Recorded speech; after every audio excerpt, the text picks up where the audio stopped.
কেমন আছি বলতে গেলে আল্লাহর রহমতে আলহামদুলিল্লাহ ভালো আছি।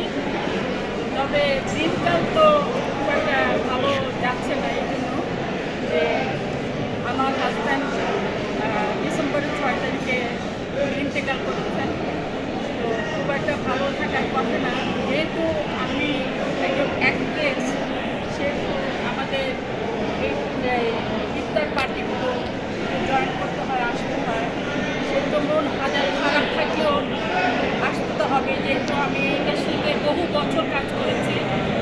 এখানে আমার ছোটবেলায় আমি এসেছি, এখনো পর্যন্ত স্টিল নাও আছি। তো এই জন্য এসেছি। আর যদি বলো মন খুব একটা ভালো যে তা না, ভালো থাকার কথা না। এখনও আমার হাজব্যান্ডের 2 মাস কয়েকদিন হয়েছে, তার কথা সবসময় মনে পড়ে। একটা দুঃখের কথা আমি বলতে চাই তোমাদেরকে, যে আমার খুব দুঃখ লেগেছে। আমার হাজব্যান্ড কিন্তু এই ইন্ডাস্ট্রির একজন লোক ছিল, প্রযোজক ছিল, সফল প্রযোজক একজন। হ্যাঁ, ডিরেক্টর ছিল। উনি অনেক ছবি বানিয়েছেন, তোমরা সবাই জানো, না জানলে দেখে নিও। উনি অনেকগুলো ছবি বানিয়েছেন, কো প্রোডাকশনের অনেকগুলো ছবি বানিয়েছেন, ঋতুপর্ণা থেকে শুরু করে জয়াপ্রদা থেকে শুরু করে সবাইকে এখানে এনেছেন। তবে উনি যখন অসুস্থ, তখন আমার ইন্ডাস্ট্রির লোকজন কিছু কিছু গিয়েছে, অনেকেই কিন্তু আমার হাজব্যান্ডকে দেখতে যায়নি। এবং উনি যখন মারা গিয়েছেন, তারপরেও ওনার জানাজাতে কাউকে আমি পাইনি, কাউকে দেখিনি, ইন্ডাস্ট্রির কাউকে আমি দেখিনি। এটা আমার কাছে সবথেকে বড় দুঃখের ব্যাপার, দুঃখজনক।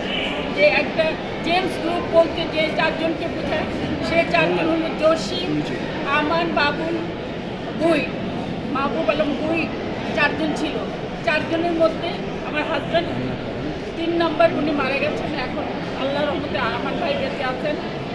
এই 4টা লোকের অনেক অবদান আছে ইন্ডাস্ট্রিতে। তো আমরা কি ভুলে গেছি এই অবদান?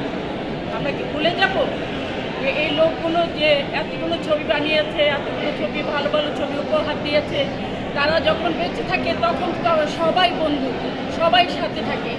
যখন চলে যায় দুনিয়া ছেড়ে, তখন কাউকে পাওয়া যায় না। এটা কেন? আমার প্রশ্ন হলো, এটা কেন?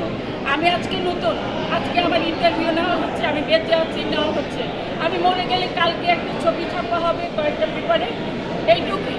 তারপর কিন্তু আমার নাম নিশানা সব মিশে যাবে।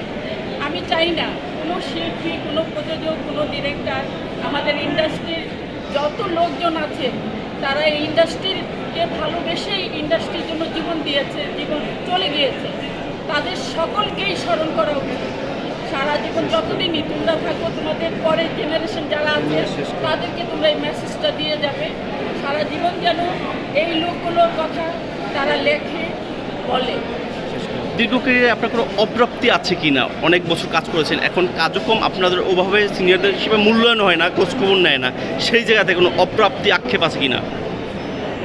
অপ্রাপ্তি বলতে যেটা কাজের কথা বলছো? কাজ বা খোঁজখবর নেয় না, ইন্ডাস্ট্রি সব মিলিয়ে আর কি, সর্বোপরি। হ্যাঁ, এই তো বললাম তো, আমরা এত বছর ধরে এখানে কাজ করছি। যেমন আমি বললাম না, আমি বেঁচে থাকতেও আমি বেঁচে নেই।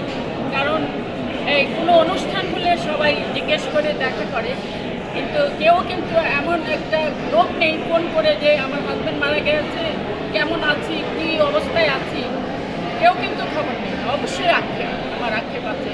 শিল্পীদের জীবন কেন এমন হবে? এত বড় একটা ইন্ডাস্ট্রিতে আমরা কাজ করে এসেছি।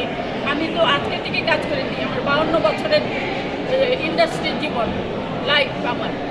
তো আমরা মরে গেলে শুধু ছবি, কাগজে একটা ছবি ছাপানো হলো, উনি ভালো ছিলেন, উনি অমুক ছিলেন। জীবিত থাকতে কেন লেখা হয় না? জীবিত থাকতে তাকে নিয়ে কেন কথা বলা হয় না? তাকে নিয়ে তার স্টোরি কেন লেখা হয় না? আমার জিজ্ঞাসা এটা সবাই কাছে। গতকাল ববিতা আপা 21 পদক পেয়েছে, কি বলবেন সহকর্মী? অবশ্যই এটা আমাদের জন্য গৌরবময়। আমাদের ববিতা আপা 21 পদক পেয়েছেন। আমাদের সমগ্র শিল্পী সমিতি থেকে ইউনিটের যতজন লোকজন আছে, ইন্ডাস্ট্রির সকলেই আমরা তাকে অভিনন্দন জানাই, শুভেচ্ছা জানাই, ধন্যবাদ জানাই। এটা গৌরবের বিষয়। আমরা এতে অনেক খুশি হয়েছি। আমাদের ববিতা আপা একজন 21 পদক পেয়েছে, সেজন্য আমরা অনেক আনন্দিত। তাকে অনেক অনেক শুভেচ্ছা, তার পরিবারকে, তাকে অনেক অনেক শুভেচ্ছা। Thank you